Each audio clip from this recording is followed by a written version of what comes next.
That looks like we're good to go. And then just a quick note, there's no need to be on camera. Feel free to sit back, relax, and enjoy the session. Again, we'll answer any questions that might come up. I introduced myself a little bit. I'm going to give Lori and Julie an opportunity to introduce themselves, and then we'll jump into the content. So if you all want to go ahead and introduce yourselves. Awesome. Hi, everyone. My name is Dr. Lori Salazar, and I'm the Associate Director for the Center for Student Involvement and here to support you all throughout orientation this summer. And hi, everyone. I'm going to talk through Lori's microphone because we're actually sitting right next to each other. But my name is Julia Kovach, and as Stephen said, I'm the Program Assistant for New Student and Parent Programs here at SCU, and I'm also an alum. I graduated in 2023, so I'm super excited to be back here and helping out Lori and the team with all of our programming for new students and their families. Cool. So what are we going to talk about today? We're going to talk about orientation, both of the ones, all of the ones in July, and then we'll touch on the ones in September. We'll go over what to expect, and then we'll give you a schedule overview of both yours on the parent track and the student track. So we'll go into a little bit about what that means momentarily. Then we'll talk about the summer webinar series, how we decided on the time and date, what other topics will be covered this summer. And then lastly, we'll go into our Q&A. A lot of you have submitted questions ahead of time, which is great. It really helps inform what we're going to talk about today. And we'll address some of those, but we'll also hear from you live.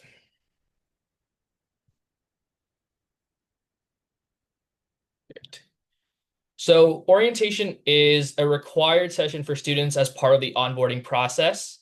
They'll hear from a ton of different administrators. For those attending in July, they'll register for classes, work with university advisors. As part of orientation, there's also the parent and family track, which happens parallel to the students. So in July, that's a 1.5 day session for families. In September, that's about a 1 day session. And later in this presentation, I'll actually have the full schedule for you to view, and then we can talk through that a little bit. So as I mentioned, July, it's a 1.5 day session with an overnight component for students. Students will be staying in Swig Hall or the Sci-Fi RLC. There's a lot of activities happening in the evening, so having them stay on campus made the most sense, and then it gets them that early experience into having that experience with a roommate. Guests and families will need to find accommodations off campus. I've asked Julia to grab that link for our hotel partners, and she'll drop it into the chat at some point throughout this presentation. Students will get to hear from and connect with university advisors and enrolling courses. This is the meat and potatoes of orientation. So the first day and a quarter, students are getting to know one another, getting to know the university, and then the second half of that second day, they're actually enrolling in courses that they'll be taking in the fall. We did want to highlight the meals that are included as part of the experience for both students, parents, and other family members who are in attendance. Much of the same for both groups. Everything in purple, that's both groups together. Dinner is just for your student, and then that light blue is for family. So on that day one, there'll be a reception for you all instead of a dinner, and that's an opportunity to meet with other administrators, staff, faculty, people who are there to support your student throughout their journey. Before talking about September, I wanted to mention what students should pack for this 2 day experience if they are attending the July session. We'll make sure they want to have clothes for obvious reasons. A laptop or tablet, they'll be using that to enroll in courses. If your student doesn't have one for some reason, they are enrolling courses within a computer lab. Just know there aren't enough computers at a given time. So your student may have to wait a minute or two while another student is enrolling in courses if they don't have their laptop. Obviously, phone and laptop chargers to make sure everything works. Some toiletries, so they'll want toothbrush, toothpaste, shampoo, conditioner, everything that they would take on a camping trip or a mini vacation. Comfortable walking shoes. There'll be a lot of walking throughout the day from session to session with meeting with their small groups, things like that. Water bottles. It is very hot in July in Santa Clara, so they'll want to stay hydrated. There'll be water filling stations across campus, so that will be helpful. Medications, if applicable, students know themselves best. You can nudge them and remind them that they need to have something with them if they need it. Their government issued ID. Our advising and enrollment team like to make sure that the right student is there to register for classes. So they'll be checking those. Bedding for a twin XL bed. These are the beds that they'll use at Santa Clara anyways, and they'll need them for the academic year. So if you want to get those ahead of time, it's for a twin XL. Pillows and then a towel if they plan to shower after the first day. Okay, so jumping into September real quick before we cover about all sessions. So September session, it's a one-day session from 7:30 a.m. to 5:30. It also has a parent track if you are interested in attending that. If your student signed up for a September sessions, they already should have enrolled in courses at the end of July. They should have a virtual advising and enrollment date as part of that registration confirmation. And if you have a transfer student, they will enroll in courses in August. Again, really wanted to highlight the meals that you are being fed while you are here with us. And then much of the same as the July sessions, you will have lunch, dinner, and then a reception for the families in lieu of dinner. So, okay, so I talked about what July looks like and September looks like independently. So at all sessions, for both groups, you'll hear from President Sullivan, our provost Jim Glazer, and other members of the community that will be influential during your students' time at SCU. On the next slide, we'll kind of go through that schedule so you'll see which topics will be covered. On the parent-family track, you'll have opportunities to engage with other parents who are in a similar space as you, whether it's your first child going to college or your fourth and last. And then as well as other SCU staff and faculty. Getting to put a name with a face is always helpful. But I am always the primary contact if you ever need anything and don't know who to go to. And then lastly, along the student track, students will have the opportunity to engage in small groups and with other incoming students. So this is their first opportunity to build relationships, to carry those relationships into the school year and really set themselves up to finding their community and finding their people. So here's a quick overview of what the schedule looks like. Julia will drop in a PDF version of this, or at least a link to it in the chat. But firstly, we're going over the parent and family schedule for July. So we're looking at, a check-in. You have your university welcome from both President Sullivan, Provost Jim Glazer, and most likely our VP for Mission and Ministry. They'll talk about our Jesuit traditions and values. At 9:15, I get the opportunity to talk to you all alongside my colleague, Phil Beltran, who is the Director of Campus Safety. So we'll talk about, how we'll partner throughout the academic year, what that looks like, and how we can be a resource to all of you. We'll talk about the next section. We'll talk about, undergraduate academics, what that looks like at Santa Clara, why we have a core curriculum. Post event, we'll go do a coffee and tea break, and then you'll get to go back and listen to a student engagement panel featuring some of our orientation leaders. These orientation leaders are there to answer any and every question that you might have. So come prepare with that if you have any. Then we'll go into inclusive excellence. That talks about our DEI and J initiatives, J being that justice component, all a part of our values at Santa Clara. We'll go into lunch, a resource fair where you can meet other departments, see what they offer, things like that. And then, towards the end of the day, you'll explore each academic program based on what your student entered the school as, right? So if they're in the business school, you'll hear from that group. If they're in the School of Engineering, you'll hear from that group, and etc. And then the final presentation of that day will be an overview of your student's residence hall or residential learning community. They will learn which community that is and which hall that is at their orientation session.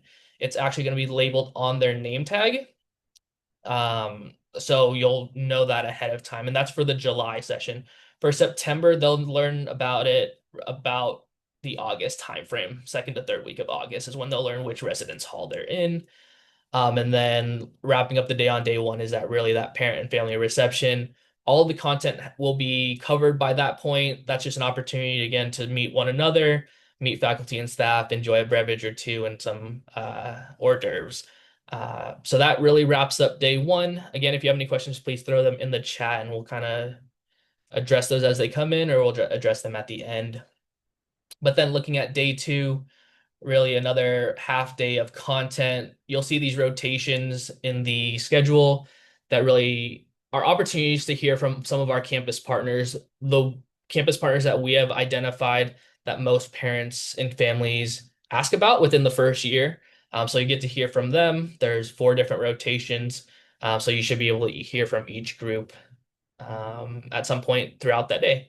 And then lastly, we'll close with a closing ceremony hosted by our alumni department and really kind of send you all off and send your student off with one big, Bronco welcome. And from there, you'll check out back from the swig, grab and go lunch, and then the day is yours. We do have some offices offering optional drop-in sessions for you to ask any last-minute questions you might have while you're on campus. Okay, so that's your schedule. This is the student schedule because we know you're curious about that as well. So much of the same, if you looked at these side by side, students are in a lot of the presentations alongside you. So they'll be in the university welcome, they'll be with you for Jesuit traditions and values, undergraduate academics. But from that point, they kind of go on their own journey. They'll have small group discussions, they'll have that academic advising conversation. They'll see their residence halls before you do, so then you have the topic of conversation for later that evening. They'll experience the culture of care, which is, how the university checks in with your student regarding their well-being and how we can provide services, support services to them. We'll talk about getting involved, so that's hearing from our campus recreation team, the director of the Center for Student Involvement, really how students can get involved, whether it be, student clubs, intramural sports, all things that they can start getting involved in once they get to campus. Then they'll go to another small group, dinner break, and then once you all leave for the day, you'll get to say goodbye and good luck at dinner, as most people said last year. But then the students still have about another 3 to 4 hours of programming. They'll have a couple wellness rotations with our, university ministry. Those are opportunities to kind of wind down from the day. Again, meet one another and find that community. And then 8:30, we have a set of, non-structured outlet to kind of relax. So we have, sports on the field. There's opportunities to look at the course schedule in case they want to plan out their course enrollment a little better for the next day. So a lot of opportunities for students to meet one another throughout the day and in the evening on that first day. On the day two, similar to you, they can experience a similar rotations of presentations, but within each rotation, they'll also have course enrollment. So depending on what rotation group your student is in, will determine the time that they will be enrolling in courses. Our academic advising team has set it up so that regardless of what time your student, when or what time your student is registering, they hold a certain number of seats in a specific course for that time frame. And then they'll go into the closing ceremony and then they'll check out and you'll take off from the July session. Okay, take a breather real quick. Julie, are there anything in the chat or in the Q&A that needs to be answered live at this time? We can also move it to the end if needed. Right now we're going through them. So we're trying to get to as many as we can, and then we'll wait for ones that we need to answer in person when we get to the Q&A portion. Sounds good. Thank you, Lori. All right, so next we're going to talk about the summer webinar series. That's the series that we are currently in. It is part of the onboarding experience for both students and parents. A majority parent facing, but your student should have some takeaways if they do decide to join this presentation as well. So the summer webinar series, the time and date was determined by a little short assessment within our Bronco Family Network. So a lot of families landed on the Wednesday at noon. I don't know what it is about that time, but it works well for us. So we'll stick to that for a little bit. If anything changes, we'll let you know in the same manner that you registered for this session. But coming up, here are some of the July topics. You've signed up for the first three. The fourth one is underway. We're just finalizing date and time. But once that's out, I'll send out an email with the next set of topics so that you can register for those. So the what is a residential learning community? You'll hear it from the faculty director in that space talking about what that experience is like and how they connect the living experience with academics. More Than Majors talks about the core curriculum again, covering, why Santa Clara does things the way we do and how we ensure that students get a holistic education once they're here. And then SCU Essentials, you'll hear a lot from the One Stop team at the in-person orientation session. So this presentation will be more of a recap or a first look, depending on when your orientation session is, but it aligns with when that first bill is due. So they'll be able to answer all questions related to billing, health insurance, and further there. Moving into August. One second. Moving into August, there's these sessions. So really, well-being is one of the most important things to us at Santa Clara. We know that you've done your best to raise your students and empower them with the skills that they need to succeed. So we show you how we can be a resource for them. The Career Center will take you through their services and how their goal is to get your student, that job after college and what they can do in the meantime, whether that's internship advice, student employment type roles, things like that. And then lastly, you'll hear of the last topic so far, you'll hear from our basic needs coordinator. I'm talking about, once your student gets to a point of, let's say they run out of meal points, what they can do to, satisfy the need of like finding food and whatnot on campus. But more to come. We'll make sure we address a lot of that. Until then, we are going to jump into our Q&A. Now I'm going to mute for 1 second, but if you have any questions, I will allow that to open up.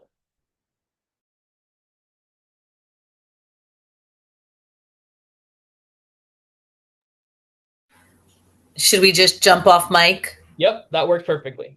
Okay. Hi, Gabrielle Garofalo, mom of incoming freshman from Jersey.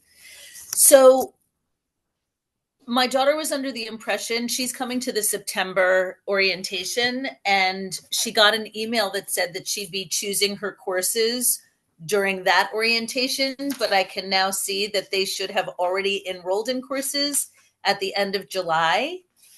So how does she sort out who her advisors are? And because she'll be building her own major, is that more complicated, or can you give a little insight into that?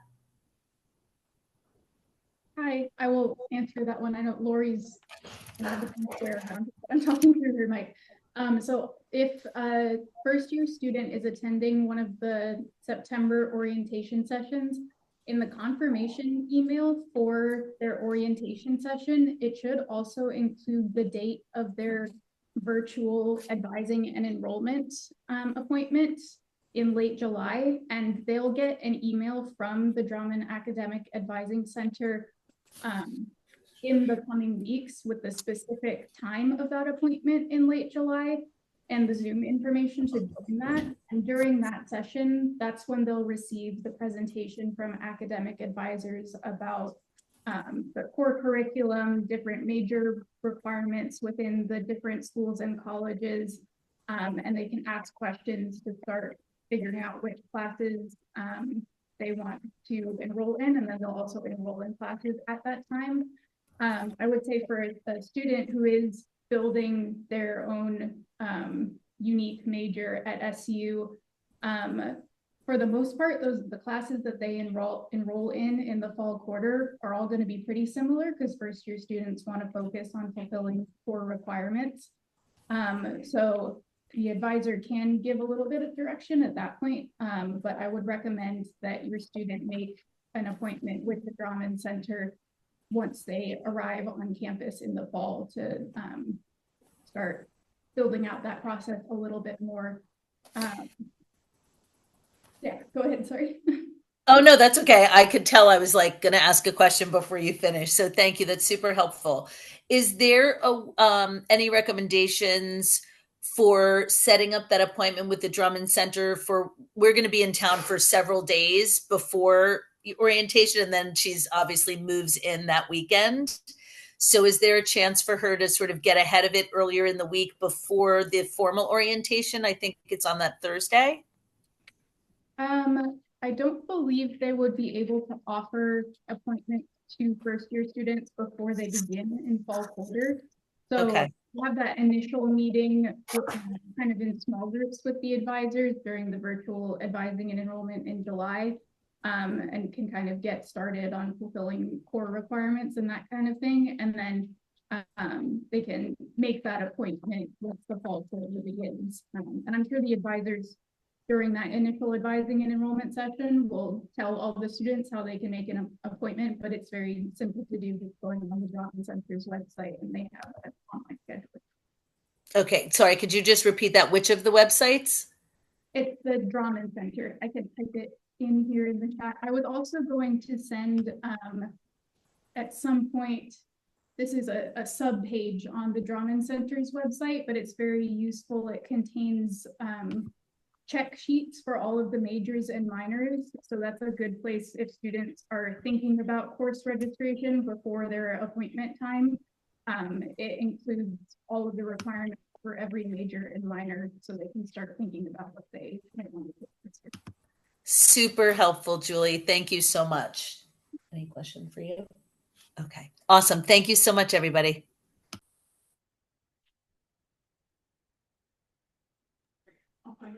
Hola, buenas tardes.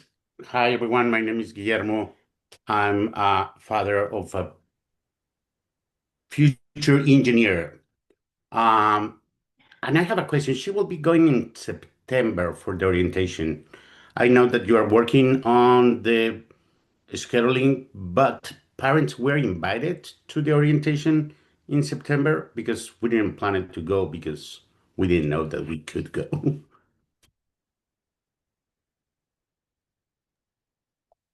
Okay. Hi again. We do have a parent and family orientation during the 1-day September sessions. It is completely optional. The orientation is required for all students. But if you're not able to make it to the parent and family orientation, either in July or September with your student, these webinar series that Stephen went over are a great resource. You can always reach out to our team or Stephen if you have more specific questions that we can help get answered. Okay, thank you.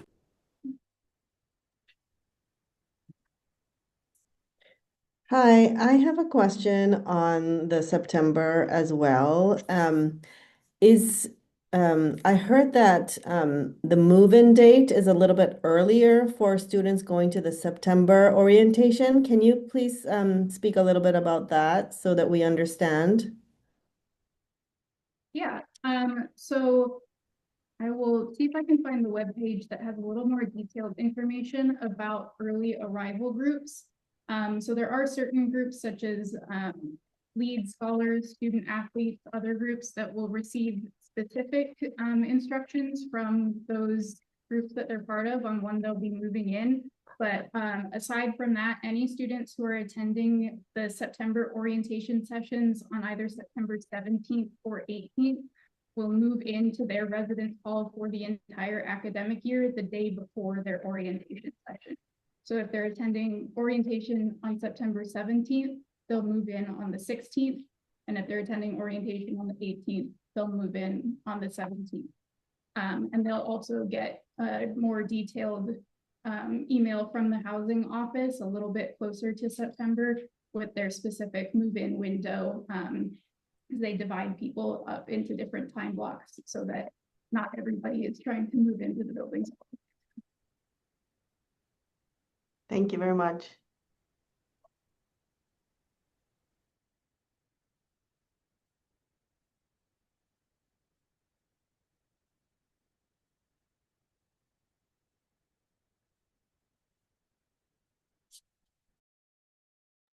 Great. I'm gonna pull a question that you all submitted. One came up that said, how will September registrations differ from earlier sessions? The biggest thing that, the biggest difference between the two sessions are that in July, there are more opportunities to meet with other students. So that just will be one thing that, your student won't get in September just because of the short time frame.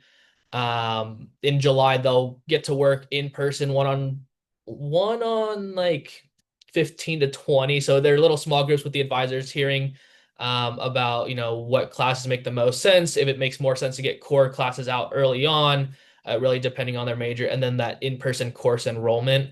Otherwise, the two sessions are pretty much the same. Again, it just doesn't have that extended opportunity to meet one another.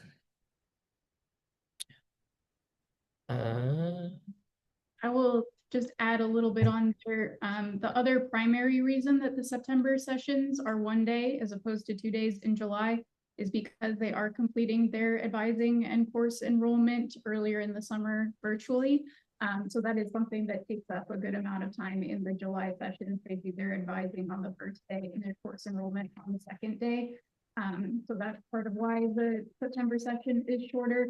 And then, as Stephen mentioned, there's not as much of the late night social programming in September, but those September orientation sessions are leading right into Welcome Weekend, when we offer tons of opportunities for students to socialize with each other. And we try to make it as fun as we can. So they will definitely not be missing out. And shortly after they attend their orientation, they'll have a lot of opportunities to connect with other students and hopefully get a taste of all the fun programming that we offer.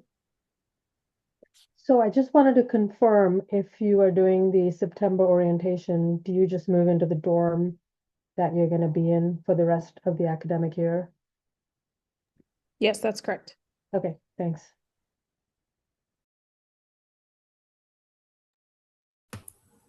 After they move in September, the day before their orientation, if they want to come and shack up with their folks back at the Airbnb or whatever, do they have the freedom to do that? Or do you recommend that once they move in, they just stay in? Because I know there's like some downtime between the orientation days.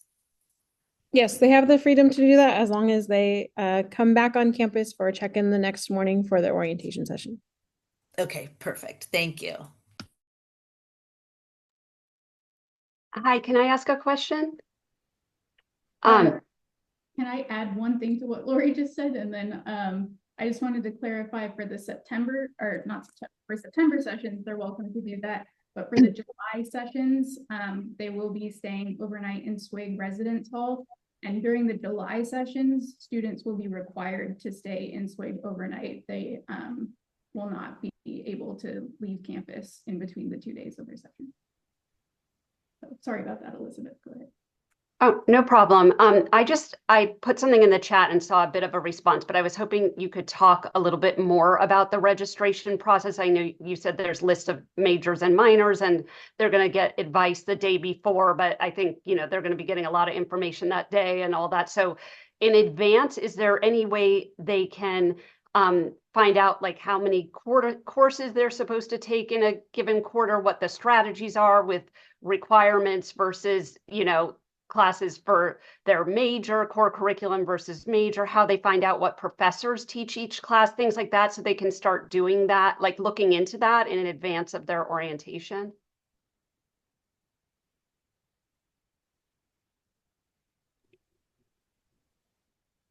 Oh no, I've stunned you all, confused you all.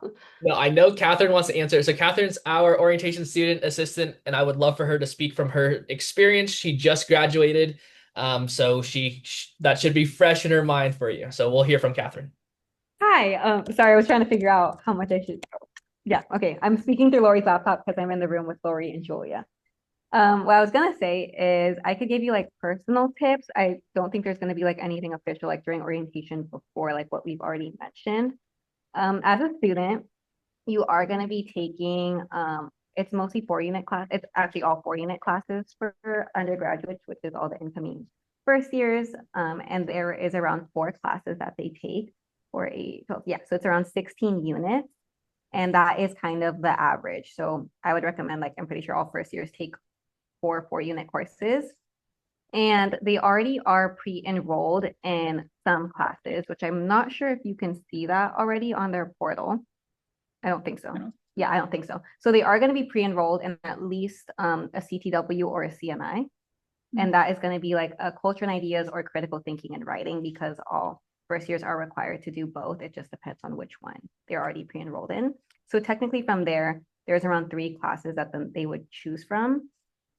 Let's see. My recommendations are, and it like, depending on what your major and depending on what your school is, there is a lot of information online.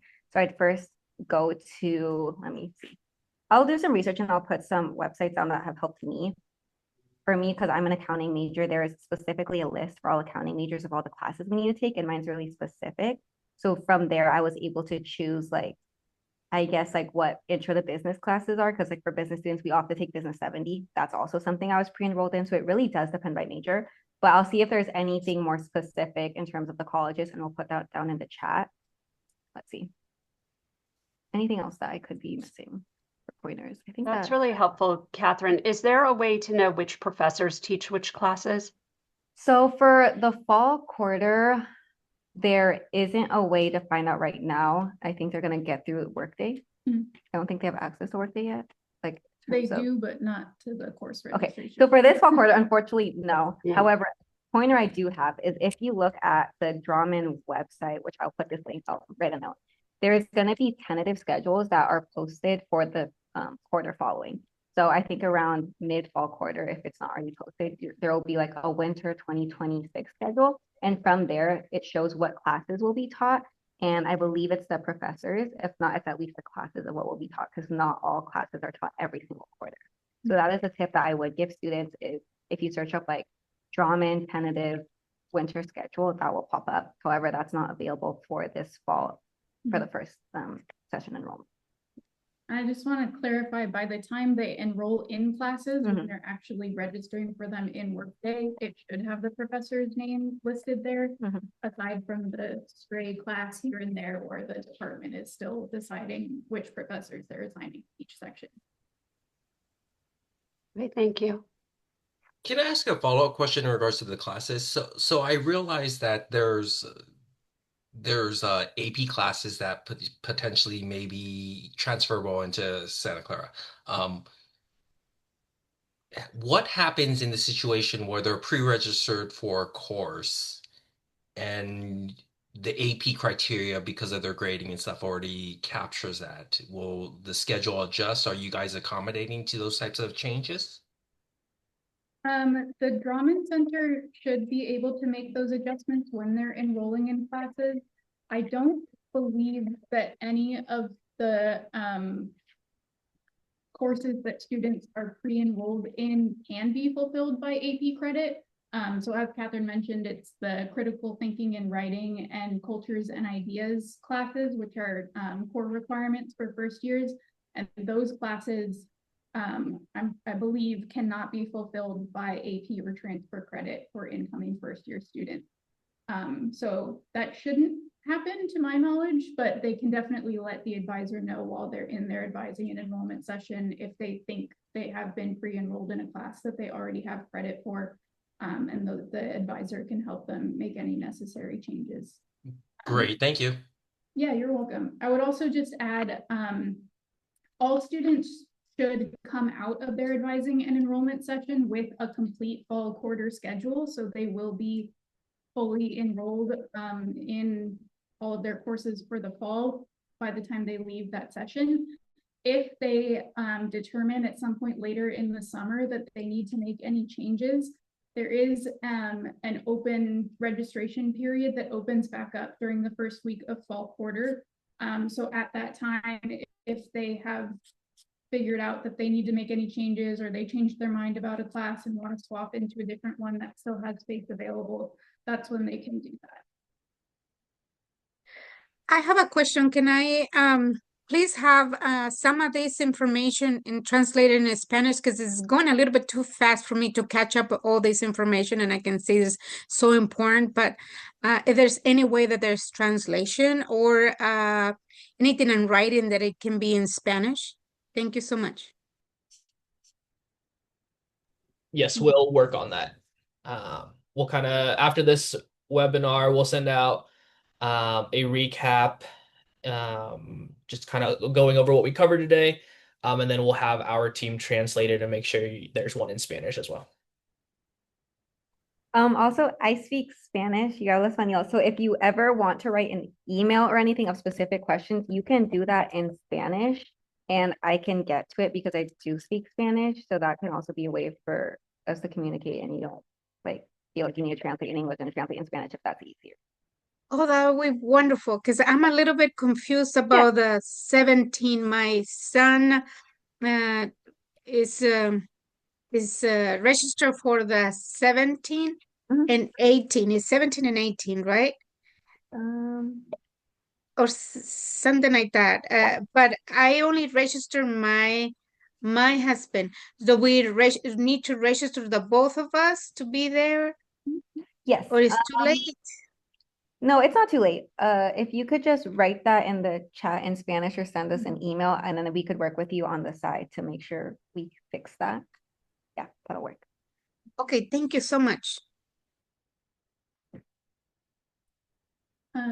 I saw a question in the chat asking when students register for their winter and spring quarter classes. So I can find on the academic calendar, it has the specific date for each academic year of when the registration periods are for the following quarters. But students will be able to see in Workday when their registration period opens for each quarter. So at some point in fall quarter, they'll be able to register for their winter quarter classes, and then in winter quarter, they'll register for spring quarter classes. And then in spring quarter, they'll register for their fall quarter classes for next year for their sophomore year.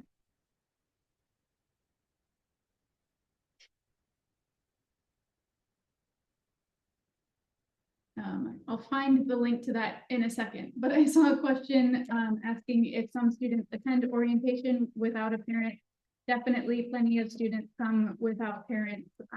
It's definitely not required for a parent to attend with them.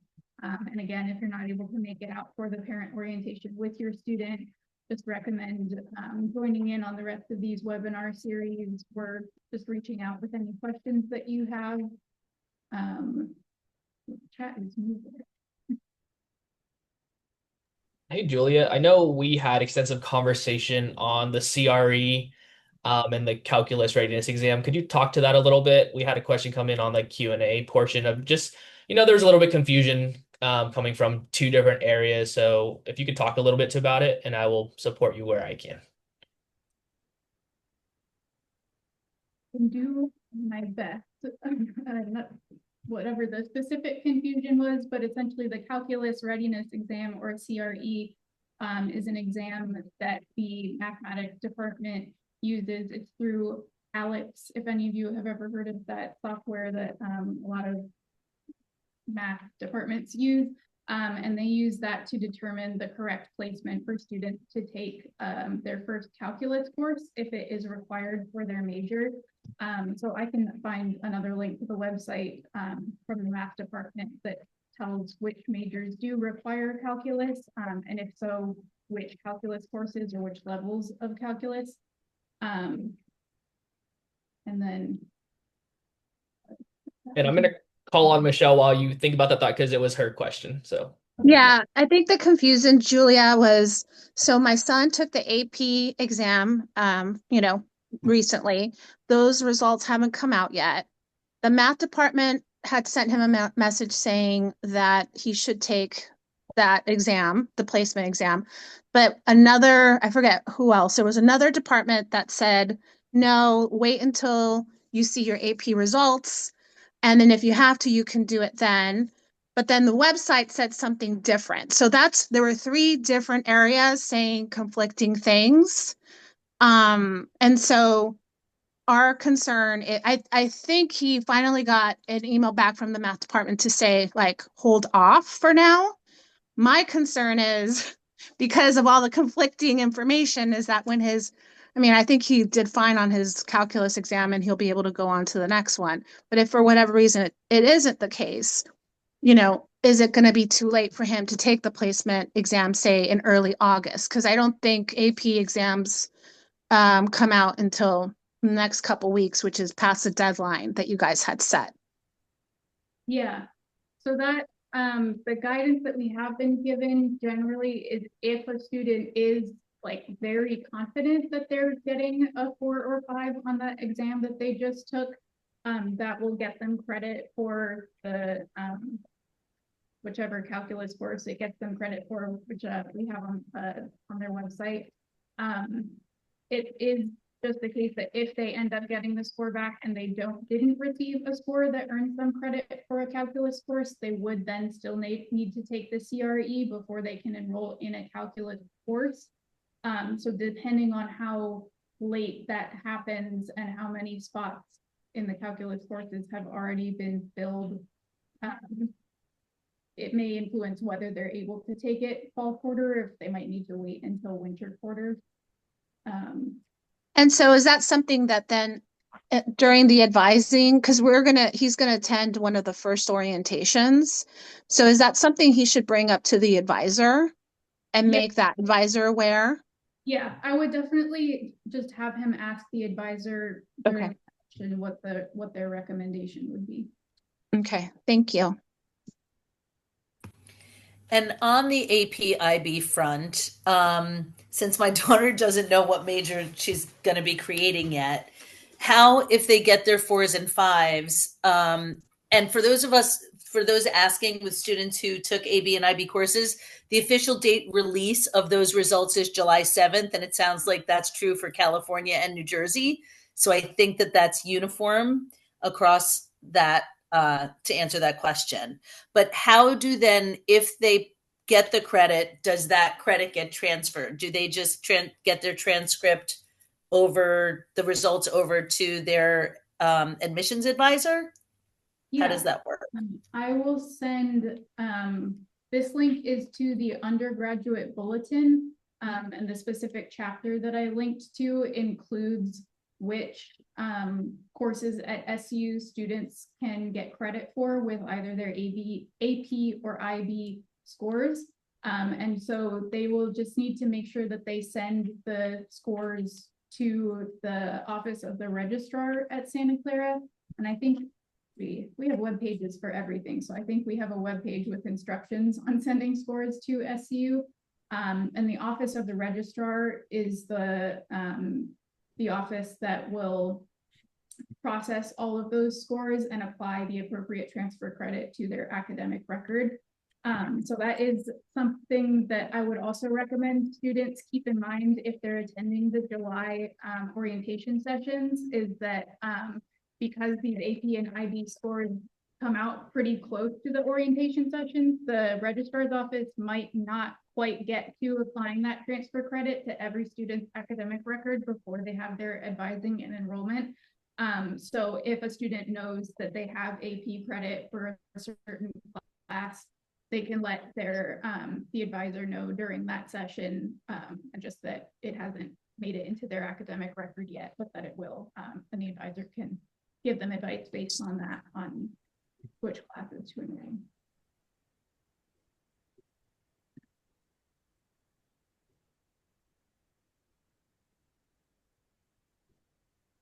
I see that someone asked in the chat about setting up a meeting with an academic advisor prior to meeting at orientation. That is, the Raman Center houses all academic advisors for first years at Santa Clara. And the last that I have heard from them is that at this time in the summer, they're really focused on those advising and enrollment sessions in July. And it takes a lot of their time to make sure students are assigned to the correct groups for all of that and make sure that the classes are ready to enroll in. So I don't believe they have the capacity to do any one-on-one appointments with incoming first-year students ahead of their advising and enrollment session. But I would just reassure everybody that they have this first-year enrollment process kind of down to a science. So we like to remind students that, you know, they do their best to get students into the classes that they want based on the advice of the advisors. But we always encourage students to keep an open mind that there are a lot of students that are all registering for, everybody needs to take the same core requirement classes. So they might not get their absolute first choice for one of their core required classes, but they will all get classes that they need in order to graduate. So that's really the focus of the Drama and Academic Advising Center at this time, is to get every incoming student enrolled in a full load of classes, and they're all classes that meet core or major requirements and get them moving on the path towards graduation.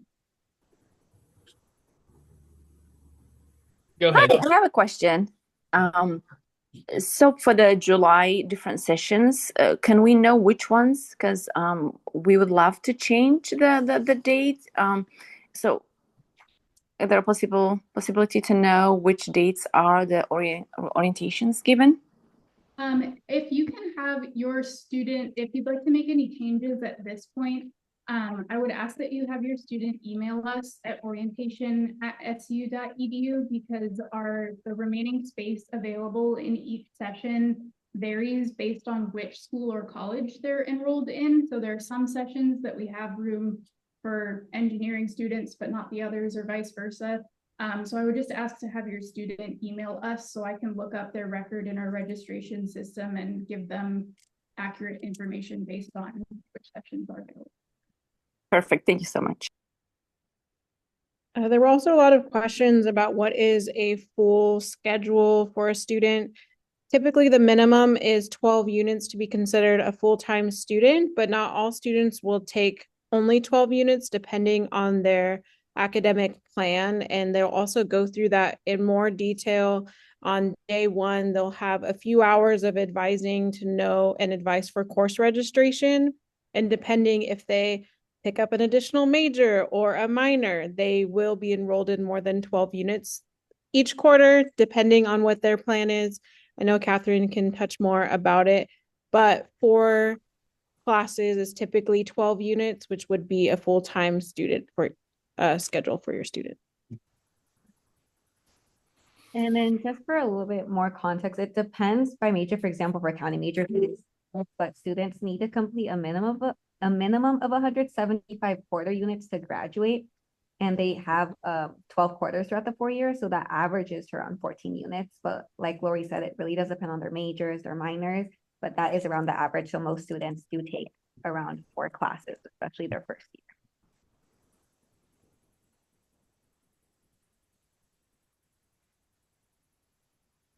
Before moving on, just so you all know, we're actively going back into the chat and answering questions. So if you did ask a question, it has probably been answered.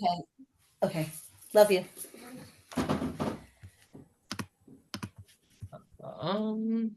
I have one. Yeah, go ahead. Oh, I'm sorry. I have one more question.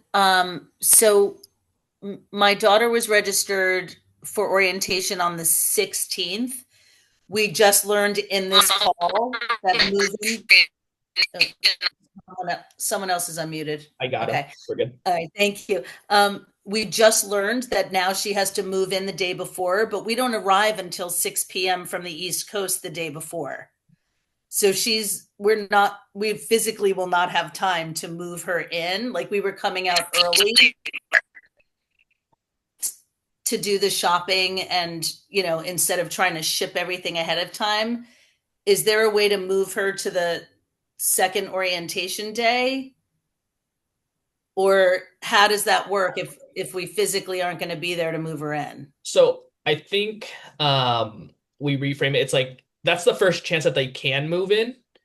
Since you can't be there, you can move in any subsequent day. So like, you can move in the following day. That's just like the moment that your student can move in because they have that orientation. Okay, so she could literally, like, we could fly in, settle in, and she can come to orientation on the Wednesday, and then we could move her in on the Thursday. Yes, and there should be a time frame. Lori, go ahead. Okay. All right, perfect. Thank you. There was last year, but let Lori answer real quick. Okay. Yeah, there is a time frame for when you move in. So if you're not planning to move in on that or the day before, please email us at orientation, and then we can get the answer to you of what your possible next time frame could be for move-in, because they have specific time frames for each building, room, all of those things, and there's carts, access to all of that. So we don't want to say come anytime the day after your orientation, because you will be in a lot of traffic and we don't want you to turn around. So just email us, and then if we need to, we can move you to the next session if we have availability. But it's not just any open time frame. There are specific time frames for move-in. And so if you can't make that move-in window, we want to communicate to housing. And then if we need to make any adjustments, we can do that for you. Perfect. And I will tell you, we are not going to be able to move in because we don't even arrive to San Francisco until like 6 p.m. and then have to drive in. So unless the wind, I don't even think we'll have all her things by then. So I will email y'all right now. Thank you. Yeah, we can either help you move to a different session or coordinate with the housing office to make sure your appointment time works in the big picture of moving. Thank you very much. Appreciate you.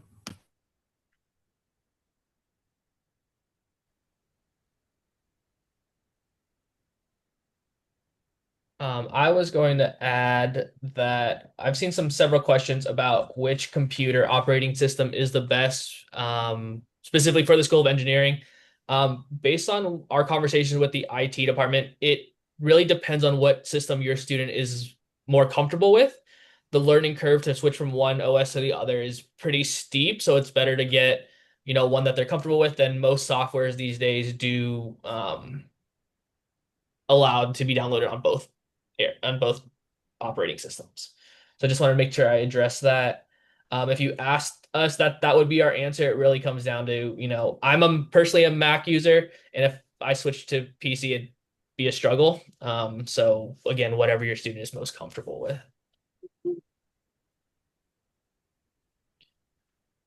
Any other questions from the group while I look for a few more? We have about 5 minutes left of this call, and then I'll throw up the slide towards the end of the conversation of who you can send additional questions to.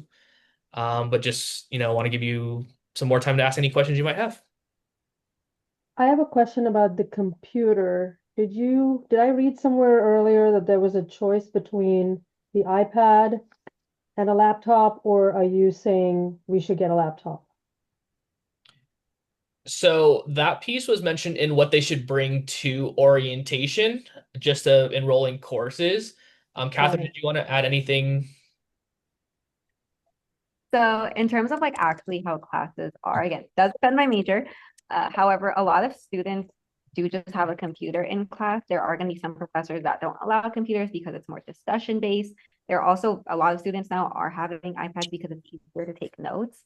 The classes really just depend on the professors, but having one or the other is perfectly fine. Computers, in my opinion, are just easier if you're a business major, obviously, because you're working on like Excel and stuff like that.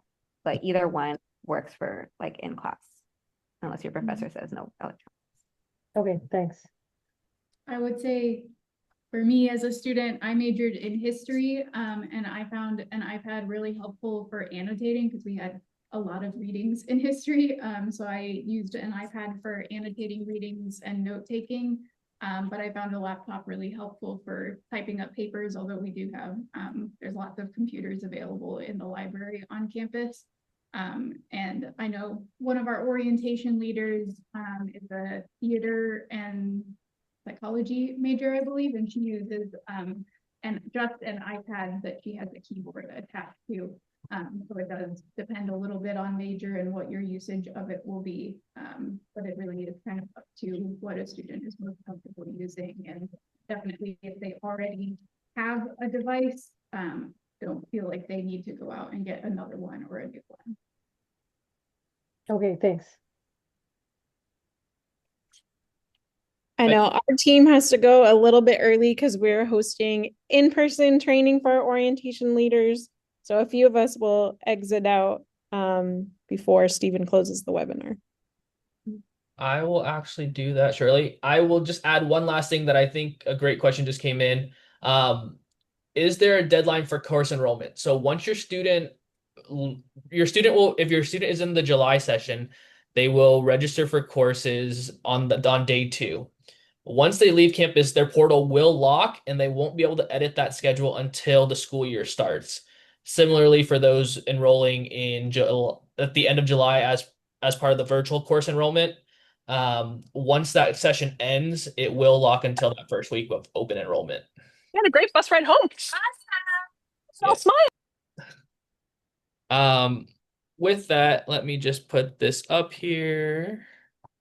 Oh, technology.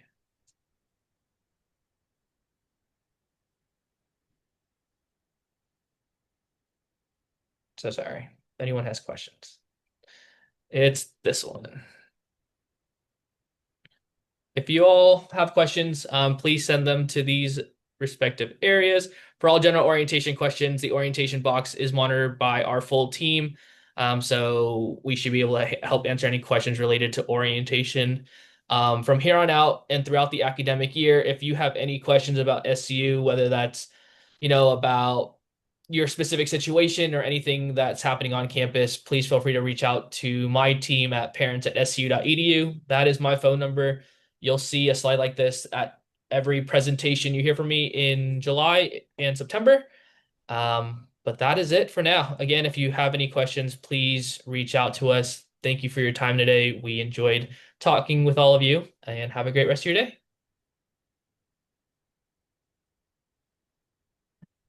Thank you, everyone.